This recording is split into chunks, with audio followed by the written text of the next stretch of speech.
द्वारेश्वर नामक गांव में मस्तान नामक एक कसाई रहता था। उस गांव में बकरे का मांस सिर्फ मस्तान की दुकान में मिलता था। इतना ही नहीं, हर शुभ कार्य और दावत के लिए मस्तान की ही दुकान से मांस लाया जाता था। ऐसे एक दिन उस गांव के जमींदार का सेवक मस्तान की दुकान को आता है। हे मस्तान, कल जमींदार के महल में एक बड़ी दावत रखी जा रहा है। उस दावत को बहुत बड़े लोग और अमीर लोग आने वाले हैं। 100 लोगों के लिए खाना बनवा रहे हैं। उसके लिए तुम्हें 15 किलो मांस ताजा काट के कल सुबह 6 बजे को महल लेके आना होगा।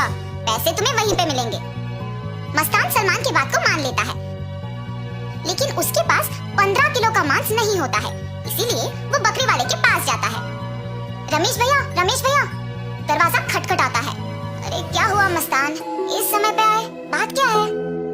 जमींदार के घर में दावत के लिए मुझे 15 किलो मांस की जरूरत है। मैंने वचन दिया कि सुबह 6 बजे उनको मांस पहुंचा दूंगा।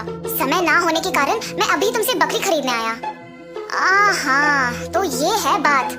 ठीक है, 2000 रुपए देके बकरी ले जाओ। ये क्या भैया, 1000 ही तो है। अब जमींदार के लिए है तो कम से कम 2000 होगा ही ना। अगर तुम्हें नहीं चाहिए तो रहने दो, मैं आराम से सो जाऊंगा। नहीं भैया, मैंने वचन दिया है, अब पीछे नहीं हट सकता। मैं दे दूंगा 2000। ऐसे कहकर 2000 देके बकरी खरीद के घर चलते हुए सोचता है, जमाए हुए पैसे एक दिन में खर्च हो गए। कोई बात नहीं, जमींदार के दावत के लिए मांस पहुंचाने के बाद पैसे मिलेंगे ना। अभी जल्दी से काम शुरू करके सुबह तक पहुंचा देना होगा। ऐसे सोचकर मांस को साफ करके उसके टुकड़े टुकड़े काट के सारी रात मेहनत करके 15 किलो मांस को तैयार रखता है। अगले दिन सुबह दिए हुए वचन के अनुसार 6 बजे को जमींदार के महल पहुंचता है। भैया, मैं सेवक सलमान के लिए आया हूँ, क्या आपको पता है कि वो कहाँ है? ये सुनकर दूसरा सेवक मस्तान को बाहर इंतजार करने के लिए कहता है। वो मस्तान के हाथ से मांस लेते हुए कहता है कि सलमान को भेजेगा और उसे पैसे मिलेंगे। मस्तान भी उस सेवक का बात मानकर बाहर इंतजार करता है, लेकिन सेवक उसके हाथ में मांस को देख सोचता है, इस 15 किलो मांस से अगर मैं 1 किलो ले लूं तो किसको पता चलेगा? किसी को भी नहीं पता चलेगा। ऐसे उस कवर में से 1 केजी मांस को छुपा के बाकी को देने जाता है। सलमान को देख के कहता है, साहब, मस्तान ने ये आपको देने के लिए कहा है। वो पैसों के इंतजार में बाहर खड़ा है। सलमान सेवक के हाथ से मांस लेके सीधा रसोई घर जाता है, ये जान के कि मस्तान बाहर पैसों का इंतजार कर रहा है। बावर्ची के पास जाकर सलमान कहता है, सारे व्यंजन स्वादिष्ट होनी चाहिए, ध्यान से पकाना। ऐसे कहकर चला जाता है। बावर्ची पकाते हुए, इतने मांस से अगर मैं 2 केजी ले लूं तो किसको शक होगा? किसी को भी नहीं होगा। ऐसे सोचकर मांस को छुपा के बाकी को पकाता है।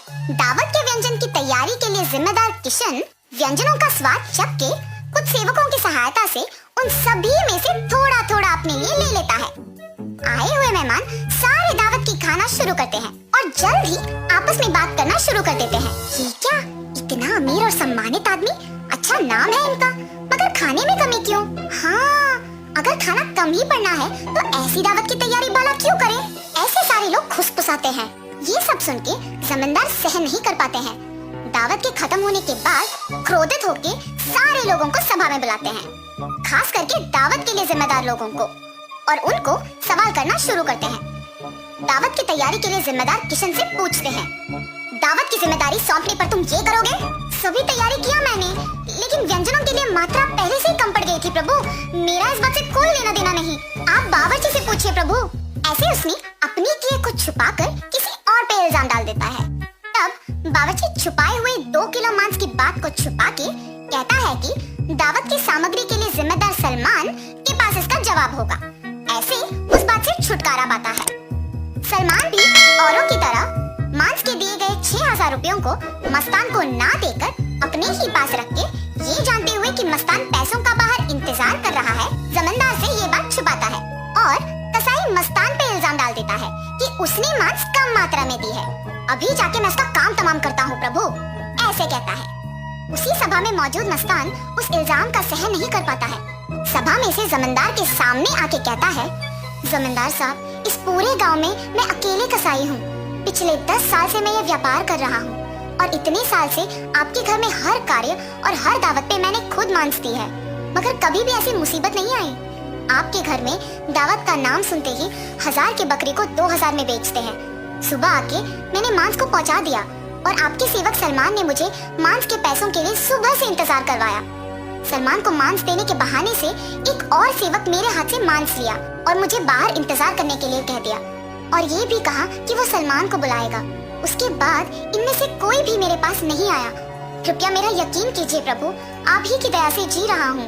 मस्तान, मुझे तुम्हारे बारे में पता है, तुम फिक्र मत करो।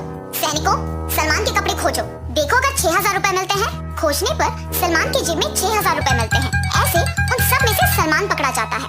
और इतना ही नहीं, किशन जिन सेवकों की सहायता से सभी व्यंजनों से थोड़ा अपने लिए ले लेता है, उनमें से एक सहायक जमींदार को सच कह देता है। बावर्ची का झूठ बैग में रखे मांस कोई सेवक को मिलने पर बाहर आ जाता है और पहला सेवक जिसने 1 किलो छुपा लिया, उसने डर के मारे अपनी गलती मान ली। तब जमींदार सभी को दंडित करते हैं और मस्तान को उसके पैसे 6000 दे देते हैं और ये भी कहते हैं कि वो मस्तान के लिए हमेशा रहेंगे। तो इस कहानी का नैतिक क्या है? गलती का सजा मिलेगी ही मिलेगी, इसीलिए ईमानदारी से जीना ही अच्छा है।